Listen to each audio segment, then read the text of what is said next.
இன்றைக்கும் ஆர்டர் கொடுத்த எல்லாருக்குமான பேக்கிங் ஒர்க் வந்து இருக்குது. ஸோ அதுக்கான லேபிள் தான் மாஸ்டர் வந்து பிரிண்ட் பண்ணிகிட்டு இருக்காங்க. அப்படிங்கிறதுனால மினி மாஸ்டரான சுலேஹாமாவையும் ட்ரை ஃப்ரூட்ஸ் ரூமுக்கு வந்து தூக்கிட்டு வந்தாச்சு. அவங்களும் வந்து ஆச்சரியமாக பார்த்துட்டே இருந்தாங்க. லாஸ்ட் வீடியோவில் நான் சொல்லியிருப்பேன், மாஸ்டர் வந்து ஸ்னோ ஒயிட் வால்நட் எல்லாம் ஃப்ரெஷ் ஸ்டாக் வந்து எடுத்துகிட்டு வந்திருக்காங்க அப்படின்னு. அப்போ எடுத்துகிட்டு வந்தது 2 பாக்ஸ். 2 பாக்ஸில் 1.25 பாக்ஸ் வந்து ஃபுல்லாக வந்து காலிங்க. சரச்சர்னு நம்மக்கிட்ட ரெகுலராக வாங்குகிற கஸ்டமர்ஸும் நியூவாக வந்து இப்போ நிறைய கஸ்டமர்ஸ் வந்து வர்றாங்க. அவங்களும் வந்து வாங்கிட்டாங்க.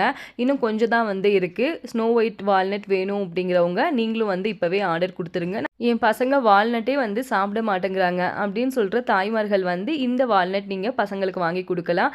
ஏன் வந்து குழந்தைங்க வால்நட் வந்து சாப்பிட மாட்டேங்கிறாங்க? ஒரு சில குழந்தைங்கள் மட்டும் அவங்களுக்கு அந்த டேஸ்ட் வந்து பிடிக்காது. ஏன்னா வால்நட்டில் அந்த துவர்ப்பு டேஸ்ட் வந்து கொஞ்சம் இருக்கும். ஆனால் இந்த ஸ்னோ ஒயிட் வால்நட்டில் துவர்ப்பு டேஸ்ட் அப்படிங்கிறது ஒரு 10% மட்டும்தான் இருக்கும். ட்ரை ஃப்ரூட்ஸ் வேணுங்கிறவங்க ஸ்க்ரீனில் தெரிகிற வாட்ஸ்அப் நம்பரை கான்டெக்ட் பண்ணுங்க.